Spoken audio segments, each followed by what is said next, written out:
IBP pork butts. The last time I talked to you, you were doing the fillet method? I was doing the butterfly. Butterfly, that's right. Definitely not doing butterfly anymore. Not doing butterfly anymore. On these guys, I have yet to have a really good pork store on here. Okay. So I was actually thinking about building a drum and cooking them on drums. Okay. But lately, I think I got the hang of it now. It's just more of like you got your money muscle, you got your horn. When you fillet, you lose a lot of meat. So if you screw something up, you don't have a lot of stuff to work with anymore. Sure. I had never been a guy on the drums. I never had to separate money muscles and cook them off. Or they all, when I wrapped, everything came off at the exact same temp. I could use everything. Okay. With this, it's like I think you have to separate the money muscles and cook them separate than what you would everything else, basically.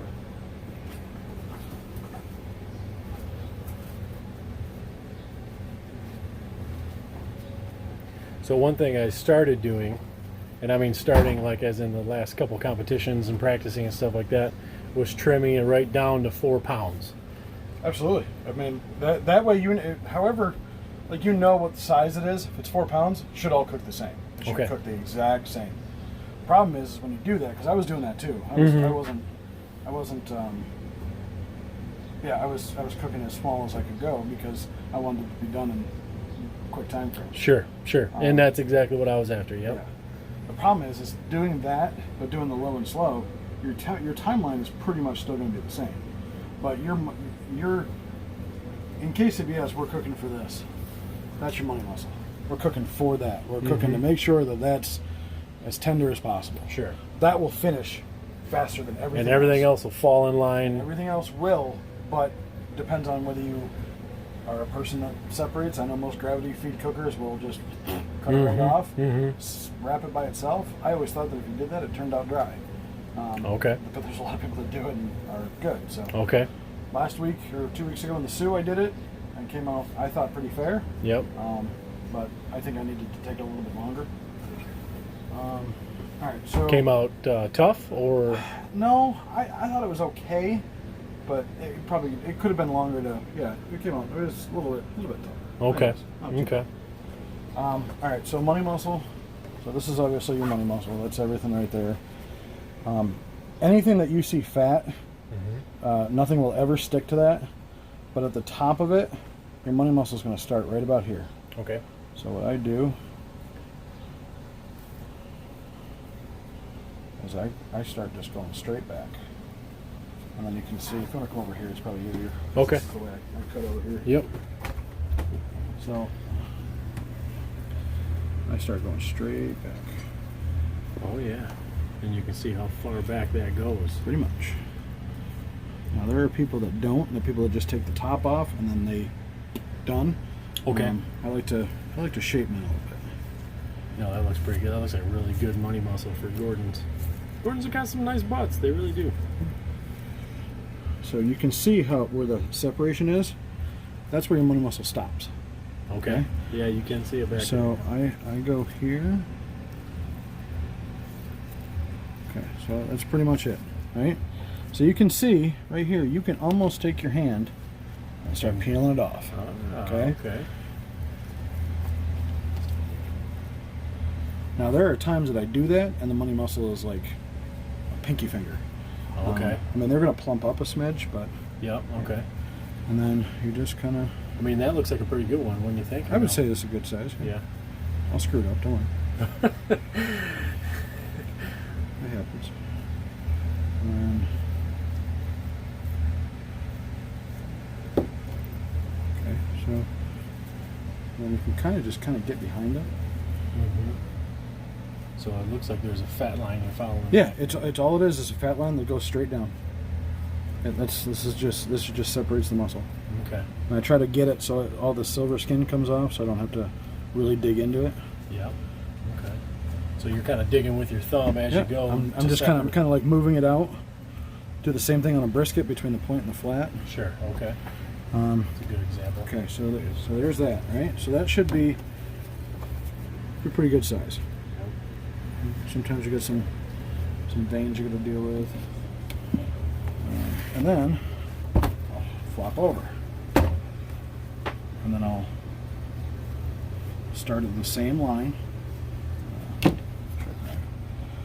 So the same line. Okay, go. Well, so you're going to do the same thing. Yeah. Fillet it back a little bit, so to speak. That way, when I go to cut, I can cut straight down, and this is the only muscle I get. Okay. Now there is good meat right here. And when you say cut, you mean separate? Yep. When it's done. When I separate it to wrap. Okay. So I'm gonna separate it to wrap. Don't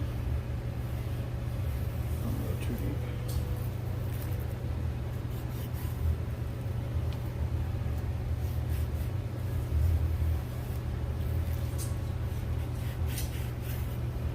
And when you hear about like pork butts having the bacon, that's what this is right here. It's between 2 layers of fat. Okay. As you can see, when this goes, there's your money. No, that's awesome. So And you'll leave it just like that, huh? You just won't leave it- separate it Nope. anymore? No, I won't separate it anymore. What I'm going to do now is just kind of square up the butt a little bit. So behind here is where you got your tubes. Basically, when you pull your butt apart, I mean, it literally looks like a tube. Okay, sure. Like a tube of toothpaste or something. You got your horn. This is good meat if you need chunks. This is good meat right here underneath the bone. So I'll inject here heavily, I'll inject around the bone heavily, and I'll inject here heavily. And I'll throw in a couple back here. What about the money muscle? Do you inject it? Heavily. Yeah. Heavily, okay. As much as I think it needs. I hear some people talking about because it has so much fat in it that you don't need to that much, but have at it. Pump it full. Oh, okay. I don't think you can over inject a butt. A pork butt is like a blank canvas. You're just trying to figure out how to put flavor in it. Okay. I'm a dark meat pork fan, so you can like the money muscle, that's dark meat. Okay. This stuff, this is the roast right here, that's white meat. You can kind of see the difference in color. Yeah, you can see that definitely dry out a lot more times than anything else. The more dark, in my experience, I guess. You know anybody that can grind meat, save this stuff? I don't save it, but that's good stuff for sausage and stuff. Absolutely. Yeah, so you can kind of see. So that's the muscle. So your fat line actually goes right around there. Okay. So when I cut it off, I'm gonna right there. It's just gonna be cut. So just a sliver. That way it's just gonna be all nice and whole. So I'll take this stuff off here. Never cut towards yourself. Do it all the time. Cut towards your buddy.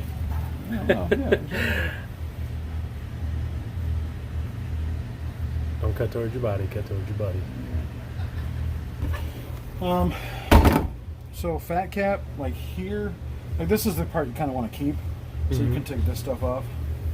It's not going to do anything. It's just going to sit there, and then you have to do it later. So I'll just take that off. So do you use the bacon? If I can, yeah. If it comes out good. Okay. So if you can, what I think about it if it comes out good is if you can take it and you can take a spoon and you have to peel the fat off of it, use it. If it's hard to get the fat off, it's not done. Okay.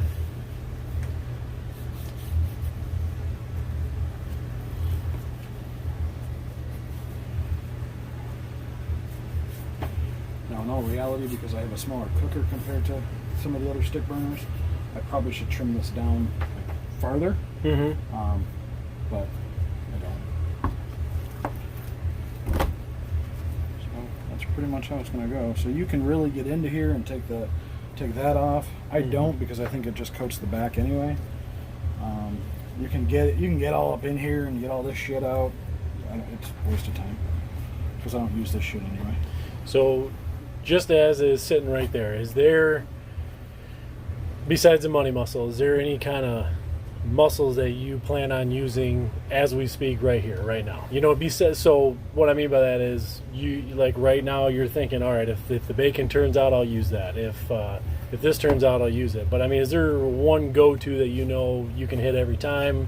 Yeah, every time. So if let's say we come to a fact that the money muscle doesn't work. Let's say I overcook the shit out of it and it just falls apart when I go to cut it. I'll go back here. That's the horn. It's good for chunks. Okay. Sometimes you can actually take it. You can take the whole thing out, and if it's really good, you can almost deli slice it to make it look like a mock money muscle. Oh yeah, no, okay. There are times that you can get this out. That's the roast. If you inject the crap out of it and it turns out, you can almost deli slice that, almost like a pork loin. Okay. So there's some options. Yeah, there's not a lot of options if you undercook. Sure. There's a lot of options if you overcook. Okay.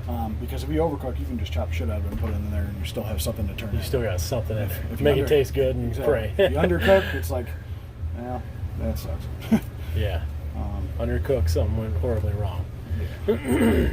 So the best advice I was ever given was if you think it's done, do another half hour. Okay. And the reason is, your mind will play tricks on you. I used to focus on not overcooking, but I was undercooking everything. And now I focus on not destroying it. And lately it's like, I don't know if that makes What do you mean sense. by destroying it? I've focused on getting it. Instead of working on time and temp, Yep. I work on feel. So I'll poke it. Okay. Feels good. I'm done. Yeah. If it's done, it's done. Yeah. At that, you know. You can't. If it's done, if it's overdone, it's overdone. So even if you ever overcook a brisket, chop it. Like you would get a chopped brisket sandwich. Yep. If you ever overcook it, chop it. Chop it and put it in the box, anyways. Huh? So that's as far as you go with a pork butt. Ish. Yeah. Okay. I think that's about as good as I want to go now. Okay. When I have a tendency of when I look at something long enough, I want to change more shit. Yeah. Oh yeah. Absolutely nothing. Well, I appreciate you showing everybody what's going on. I mean, It's definitely not the best. It's not the only way to do it. There's a ton of different ways. Sure. There's people that if you want to do boneless, don't buy bone out, because I figure buying bone out is easier. Now these are bone in, but they're GFS. Yeah. I thought they only sold. I thought that too, but the GFS I went to had bone in. Bone in. Well, So, like boneless is easy. Yeah. You can almost just like cut all that off, fillet it back, and you're done. Yeah, no kidding. And that top part right here is what you're going to be Yeah. after, because you're not too worried about under the bone there. Yeah. So this one looks pretty good too. Well, thanks for showing us, man. Appreciate Absolutely. it. Bert from PB&J's.